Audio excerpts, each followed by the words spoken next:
अगर आप सत्य का प्रसार करेंगे तो संघ का प्रसार अपने आप हो जाएगा। सत्य का प्रचार करेंगे तो सनातन का प्रचार अपने आप हो जाएगा। सत्य का प्रचार करेंगे तो हिंदुत्व का प्रचार अपने आप हो जाएगा। क्योंकि सत्य की कसौटी पे एक ही संगठन खरा उतरता है, क्या नाम है उसका? आरएसएस। सत्य की ऑडिट में एक ही धर्म खरा उतरता है, वो क्या है? दूसरा खरा नहीं उतरता। 1100 रिलीजन है। अरे वो खुली बहस के लिए भाग रहे हैं, वो तैयार नहीं है कि आ जाओ बहस कर लो। और हमारे देश में कब से शास्त्रार्थ की परंपरा रही है, कितने सदियों से। अब से 1400 साल पहले तो शंकराचार्य जी शास्त्रार्थ कर रहे थे, जब निकले 600 साल, अब से 6वीं शताब्दी में करते करते करते पहुंचे नर्मदा जी किनारे, और वहां एक पंडित मंडन मिश्रा थे, उनके साथ शास्त्रार्थ शुरू हो गया। 3 दिन तक शास्त्रार्थ हुआ। शास्त्रार्थ में पंडित मंडन मिश्रा पराजित हो गए। तो वहां की सभा ने बोला भाई शंकराचार्य जी विजयी, मंडन मिश्रा हार गए। मंडन मिश्रा जी की धर्मपत्नी आई, बोले मंडन मिश्रा हारे हैं, अभी मैं नहीं हारी हूं, अब तो आपको हमसे भी करना पड़ेगा। और फिर नर्मदा जी किनारे शास्त्रार्थ हुआ, और वो देवी ने, पूज्य देवी ने शंकराचार्य जी को पराजित कर दिया। शंकराचार्य जी वहां से उठ के गए, उन्होंने बोला हमें आपके ये 3 प्रश्नों का उत्तर के लिए थोड़ा समय चाहिए, मैं इस पर अध्ययन करके फिर आऊंगा आपसे। तो वहीं से उठ के चले गए ओंकारेश्वर, वहां रहे। आज की डेट में ओंकारेश्वर बहुत भव्य उनकी मूर्ति लगी है शंकराचार्य जी की। और जिस स्थान पर ये शास्त्रार्थ हुआ था उसको कहते हैं मंडलेश्वर। मध्य प्रदेश में एक स्थान है, नर्मदा जी के किनारे, बड़ा पवित्र स्थान है, अच्छे घाट है वहां पे, वहीं पे शास्त्रार्थ हुआ था। ये हमारे देश की परंपरा रही है। कुछ लोग कहते हैं कि एजुकेशन सिस्टम महिलाओं का कल्याण। अरे हमारे देश में तो हमारी बेटियों को केवल शास्त्रीय नहीं, शस्त्र की भी शिक्षा मिलती थी।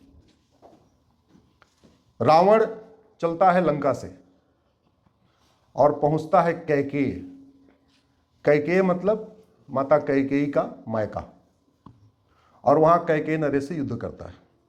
कैकेयी नरेश को पराजित करता है। पराजित करने के बाद कैकेयी नरेश मदद मांगते हैं अयोध्या नरेश से। राजा दशरथ अपनी सेना लेके पहुंचते हैं कैकेयी नरेश की मदद करने के लिए। रावण कैकेयी नरेश, दशरथ जी को भी घायल कर देता है। और उस समय कैकेयी का सेनापति भी घायल हो चुका था, कैकेयी नरेश घायल हो चुके थे, राजा दशरथ घायल हो चुके थे। तो युद्ध में सेना की कमान जानते किसने संभाली थी? जोर से बोलिए जरा। कैकेयी ने। अगर कैकेयी को केवल शास्त्र आता था, शस्त्र नहीं आता था, तो उसने युद्ध की कमान संभाली कैसे? जिसको तलवार चलाना नहीं आता होगा, जिसको रथ चलाना नहीं आता होगा, जिसका कभी प्रैक्टिकल एक्सपीरियंस नहीं होगा, आपको कहते चलो ऑपरेशन थिएटर में खड़े जाओ, खड़े हो पाओगे क्या? अगर एक्सपीरियंस नहीं होगा तो नहीं। केवल थ्योरी के बल पे कोई ऑपरेशन कर सकता है क्या? नहीं। तो अगर युद्ध में उनको महारत नहीं थी, युद्ध में उनका एक्सपीरियंस नहीं था, तो एकाएक सेना की सेनापति बन कैसे गई? दुर्भाग्यवश जिस कैकेयी में माता कैकेयी ने सेनापति का कार्य संभाला था, आज वो कैकेयी पाकिस्तान कहलाता है, और हमारी बहन बेटियां वहां बुर्के में कैद हो चुकी हैं। तो सनातन आपको स्वतंत्रता देता है, और गैर सनातन आपको गुलाम बनाता है। जितनी स्वतंत्रता सनातन में है, उतनी स्वतंत्रता किसी और रिलीजन, मजहब में नहीं है। एक दूसरा हमको झूठ सिखाया गया, सारे मजहब एक समान होते हैं। आप लोग तो साइंस के स्टूडेंट हो, सारे पेड़ एक समान होते हैं क्या? जोर से बोलो जरा। सारे जानवर एक समान होते हैं क्या? अरे जब सारे पेड़ एक समान नहीं होते, सारे इंसान एक समान नहीं होते, सारे जानवर एक समान नहीं होते, तो इंसानों के द्वारा शुरू किया गया रिलीजन एक समान कैसे हो सकता है? जब सारे रिलीजन को लिखने वाले अलग अलग हैं, सारी फिल्मों की स्टोरी एक है क्या? जोर से बोलो जरा। सारे लेखक एक ही बात लिखते हैं क्या? सारे कथाकार एक ही तरीके से कथा करते हैं क्या? नहीं। तो फिर सारे मजहब एक समान कैसे होते हैं? जिसको जो ठीक लगा उसने वो बात बताई, और वो अपनी किताब में लिखवाया, और वो मामला चल गया। सनातन आपको वस्त्र की स्वतंत्रता देता है। दुनिया के बहुत सारे मजहब में वस्त्र की स्वतंत्रता नहीं है। सनातन आपको सोचने की स्वतंत्रता देता है। सनातन आपको शौक की स्वतंत्रता देता है। सनातन आपको लिखने की स्वतंत्रता देता है। संविधान के प्रियम्बल में लिखा है इक्वेलिटी। सनातन सबको कहता है सब एक समान है। संविधान के प्रियम्बल में लिखा है जस्टिस, संविधान कहता है सबको, सनातन कहता है सबको न्याय मिलना चाहिए। संविधान कहता है फ्रेटर्निटी, यूनिटी, नेशनल इंटीग्रेशन, संविधान सनातन कहता है सब इक्वलिटी, जस्टिस, लिबर्टी, फ्रेटर्निटी सनातन का हिस्सा है।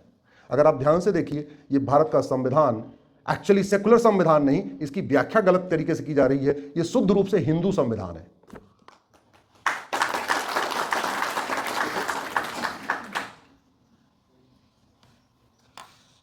व्याख्या गलत हो गई है। इंसान, पढ़ने वाले इंसान हैं। शुरुआत में क्या हुआ, सुप्रीम कोर्ट के पहले यहां प्रिवी काउंसिल होती थी। प्रिवी काउंसिल के सारे जज अंग्रेज होते थे। अंग्रेजों को धर्म और रिलीजन का अंतर ही नहीं पता। वो रिलीजन को धर्म, सब उनके लिए धर्म शब्द ही मतलब था ही नहीं। धर्म का उल्टा क्या होता है, जोर से बोलो जरा, अधर्म। सत्य का उल्टा असत्य। तो धर्म बड़ा है कि सत्य बड़ा है, जोर से बोलो जरा। फंस गए। अभी आप डॉक्टर बनने वाले हो, किसी का ऑपरेशन करना पड़े तो हिंसा हुई क्या, हिंसा, जोर से बोलो जरा।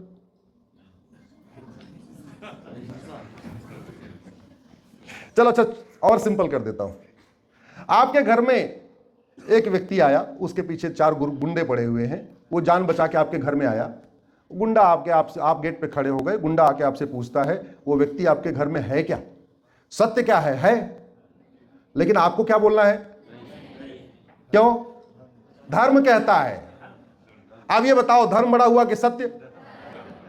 और डॉक्टरों के लिए धर्म बड़ा है कि हिंसा? अरे सबका पेट फाड़ते हो, टांग तोड़ते हो, काटते हो, चीरा लाते हो, यह हिंसा नहीं है क्या? हिंसा तो है, लेकिन आपका धर्म है वो हिंसा करना, आपका धर्म है। चीरा मारना, ऑपरेशन करना, पेट फाड़ना, टांग तोड़ना, तोड़ना से मतलब तोड़ना जोड़ना, ये क्या है आपका? तो धर्म बड़ा हुआ कि सत्य? धर्म बड़ा हुआ कि अहिंसा? जबरदस्ती कुछ लोग आए, बोले सत्य हिंसा, सत्य हिंसा, सत्यानाश कर दिया हमारा।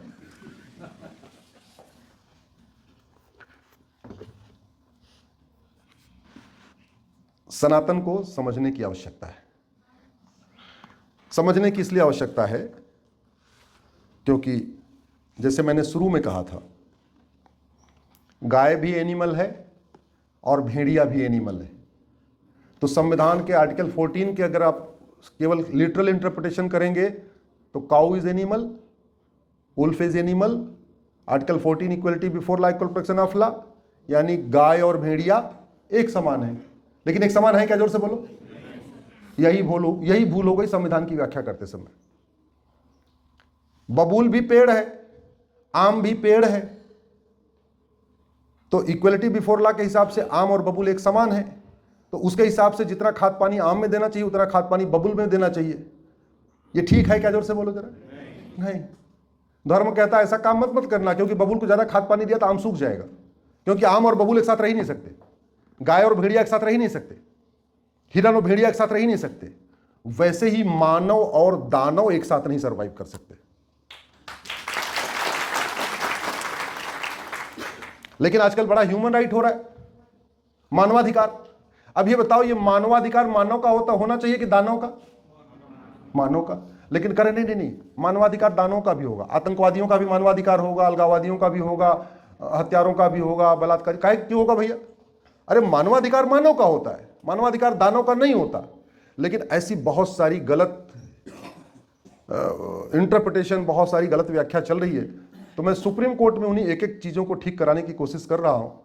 अभी तक 250 PIL फाइल किया है, उसी में छोटी छोटी चीज़ों को ठीक कराता रहता हूँ। ये यात्रा वहीं से चलती रहती है, लेकिन अब मैं सोचा कि आप लोगों के बीच में जाना ज़रूरी है। ये जो जन जी, जन वाई, जन जेड, इनका ख्याल रखना जरूरी है। आप लोग इंस्टाग्राम से बाहर ही नहीं आ रहे हो, जबकि इंस्टाग्राम पे कितने फॉलो करेंगे आपके हाथ में नहीं है। इसलिए आप एक काम करो, थोड़ा फेसबुक पे अकाउंट बनाओ, अपने नाम के 5 लोगों को जोड़ो, वहाँ अच्छी अच्छी बातें लिखो, वहाँ अच्छे अच्छे वीडियो शेयर शुरू करो, जिससे देश का भला होगा, समाज का भला होगा। एक चीज़ मुझे बताओ, जब ये संविधान है और संविधान का मतलब सबके लिए समान विधान है, संविधान का मतलब समान विधान, सबके लिए समान विधान, यानी एक देश एक विधान, तो अलग अलग चलना चाहिए क्या? जरा जोर से बोलो जरा। नहीं। लेकिन चल रहा है कि नहीं चल रहा है? किस आधार पे नाम पे चला है? मजहब के आधार पे। विभाजन किस लिए हुआ? मजहब के आधार पे। अगर एक बगीचे में, आम के बगीचे में दो बबूल पैदा हो जाए तो खतरा बबूल को है कि आम को है? जोर जोर से बोलना जरा। किसको खतरा है? आम को, क्योंकि बबूल की ताकत वो खींचेगा। और प्रकृति का सिद्धांत है आम और बबूल एक साथ सरवाइव नहीं कर सकते।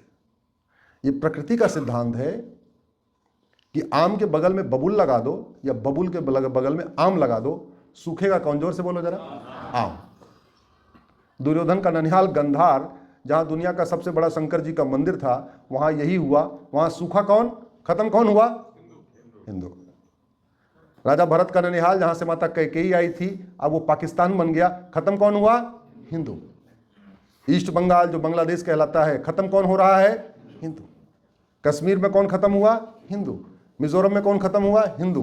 नागालैंड में कौन खत्म हुआ? हिंदू। मेघालय में कौन खत्म हुआ? हिंदू। 28 राज्य है, 8 केंद्र शासित प्रदेश हैं, टोटल हो गए 36 में से 9 राज्यों में हिंदू खत्म हो चुके हैं। 800 जिलों में से 200 जिलों में हिंदू खत्म हो चुके हैं।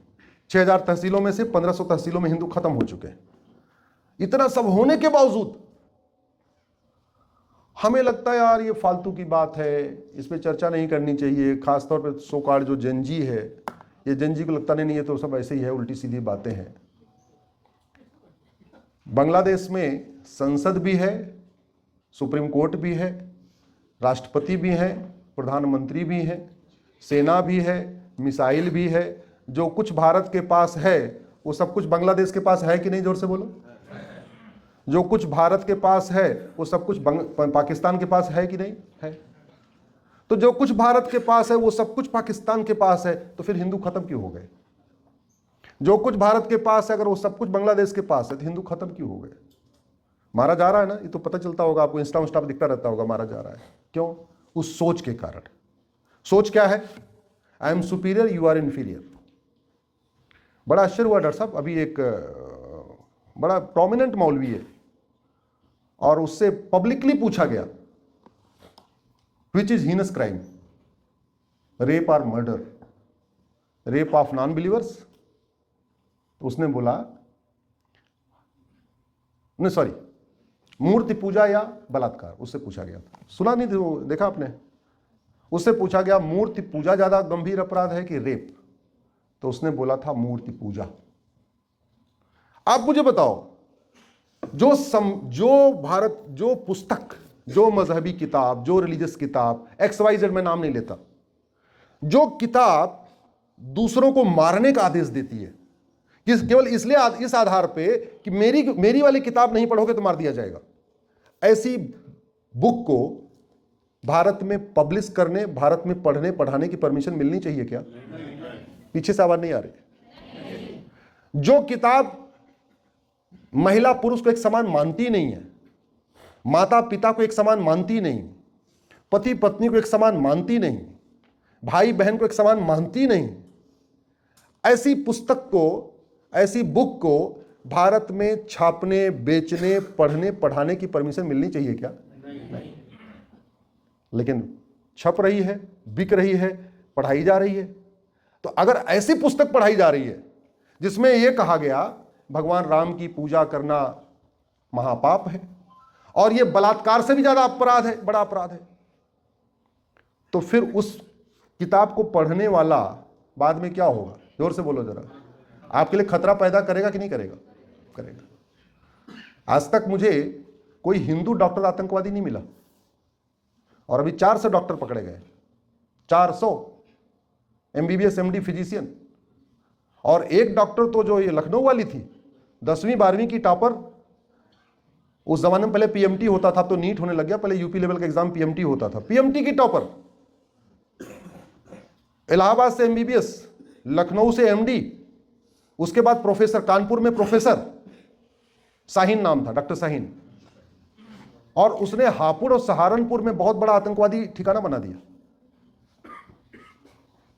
कुछ ऐसी किताबें होती हैं जो शैतान पढ़े तो इंसान बन जाता है, लेकिन कुछ ऐसी भी किताबें हैं जो इंसान पढ़े तो, जोर से बोलिए जरा। अब कुछ लोग कह रहे हैं नहीं सारी किताब एक बराबर होती है, कुछ लोग कह रहे नहीं सारे रिलीजन एक समान, सारे मजहब एक समान, सारी किताबें एक समान। ना कभी अपने बच्चे को गुरुकुल में पढ़ाया, ना कभी अपने बच्चे को मदरसा में पढ़ाया। करें गुरुकुल मदरसा एक समान। ना कभी वेद पुराण पढ़ा, ना बाइबल कुरान पढ़ा कुछ नहीं। करें बाइबल, वेद पुराण बाइबल कुरान एक समान। इस जो झूठा नैरेटिव है, इसको ठीक करने की जरूरत है, और इसको ठीक करने की जिम्मेदारी आप लोगों पे है, क्योंकि आप आने वाले भविष्य हो। खतरा बढ़ेगा, अपनी तो जैसी तैसी, आपका क्या होगा? सोचो, गंभीरता के साथ सोचो। अपनी तो आधी निकल गई, नहीं होगा तो ऑस्ट्रेलिया भाग जाएंगे, उसमें क्या है, कहीं चले जाएंगे। आप क्या करोगे, कैसे करोगे? उस सोच को खत्म करने की जरूरत है जो इंसान को इंसान नहीं मानती। और सोच कहां से आती है? थॉट से। सोच कहां से आती है? किताब से। सोच कहां से आती है? स्कूल से। मां के पेट में तो कोई कुछ नहीं होता ना। मां के पेट में सारे 9 महीने ही रहते हैं। मां के पेट में सारे भ्रूण होते हैं, मेडिकल साइंस की भाषा में कहें तो। टाइम भी सबका एक ही बराबर है। ऐसा तो है नहीं कि जो पाक हैं वो 11 महीने मां के पेट में रहते हैं, जो नापाक हैं वो 8 महीने बाहर आ जाते हैं। टाइम बराबर है कि नहीं? जोर से बोलो जरा। 9 महीने है। ऐसा भी नहीं है कि भाई या तो ऐसा हो कि भाई तुम 11 महीने रहोगे, हम 9 महीने बाहर आ रहे हैं, तो तुम पाक हो गए, हम नापाक हो गए। ऐसा कोई सिस्टम है क्या? नहीं। ऊपर वाले ने सबके लिए यूनिफॉर्म सिविल कोड लागू कर रखा है। ऊपर वाले कह रहा है नहीं भैया, तुम्हारा जो ब्लड ग्रुप है वो 5-6 कैटेगरी है, उसी में से कोई एक होगी, वो पॉजिटिव, वो negative, A positive, A B, ऐसे ही होगा। इसके अलावा ऐसा है क्या कि पाक का ब्लड ग्रुप अलग और नापाक का ब्लड ग्रुप अलग है क्या? नहीं। ऐसा है क्या कि पाक का ये क्या बोलते हैं, सांस लेने का सिस्टम कुछ अलग से है, नापाक लोग नाक से सांस लेते हैं और पाक लोग कहीं और से सांस लेते हैं, ऐसा कुछ है क्या? नहीं। ऐसा तो नहीं कि हम लोग नापाक हैं, हम मुंह से खाते हैं, जो पाक हैं कहीं और से खाते हैं, ऐसा तो नहीं है ना। अरे जब भोजन एक ही जगह से करना है, सांस एक ही जगह से लेना है, देखना यहीं से दो ही आंख, ऐसा तो नहीं कि जो पाक है उनके 3 आंखें, एक पीछे वाली भी लगी हुई है। कई बार तो ऐसा लगता है ये जो पाक है इनके आंखें में, इनके आंख ही नहीं है, उनको समझ में नहीं आ रहा पढ़ना क्या। तो ऊपर वाले ने भेदभाव नहीं किया। भेदभाव किसने किया? इसका मतलब ऊपर वाला संविधान लागू करता है और नीचे वालों ने क्या किया है? बहुविधान। ये जो मल्टीपल विधान चल रहे हैं ये किसके हैं? नीचे वालों के। ऊपर वाले ने तो एक यूनिफॉर्म सिविल कोड लागू किया, भैया तो इंसान है, इंसान के रह, तेरा ये है, ऐसे ऐसे रहना है, 9 महीने पेट में रहना है, उसके बाद बाहर आना है, फिर शादी विवाह करना है, फिर ये होगा, जो भी एक सिस्टम लागू कर दिया। ये जो अलग अलग लड़ाई वाला सिस्टम किसने किया है? जरा जोर से बोलो जरा। नीचे वालों ने। तो अगर किसी किताब में इक्वलिटी नहीं लिखी है, भेदभाव लिखा हुआ है, तो ऊपर वाले की किताब है कि नीचे वाले की? वो पीछे वाले नहीं आवाज दे रहे। अगर किसी किताब में महिला पुरुष के बीच में भेदभाव है, पति पत्नी के बीच में डिफरेंस बहुत बताया गया, ऐसे बताया गया जो ये करे वो पाक, जो ये ना करे नापाक, ऐसा जो सिस्टम अडॉप्ट किया, ये ऊपर वाले ने भेजा किताब के नीचे से आई किताब, जरा जोर से बोलो। लेकिन हो क्या रहा है? नीचे वालों ने किताब लिख के ये कह रहे हैं ये ऊपर वाले की किताब है। कोई ना कोई तो फिरकी ले रहा है, ले रहा है कि नहीं ले रहा है? इस फिरकी को समझने की जरूरत है। इस फिरकी को समझो और लोगों के साथ शेयर करो।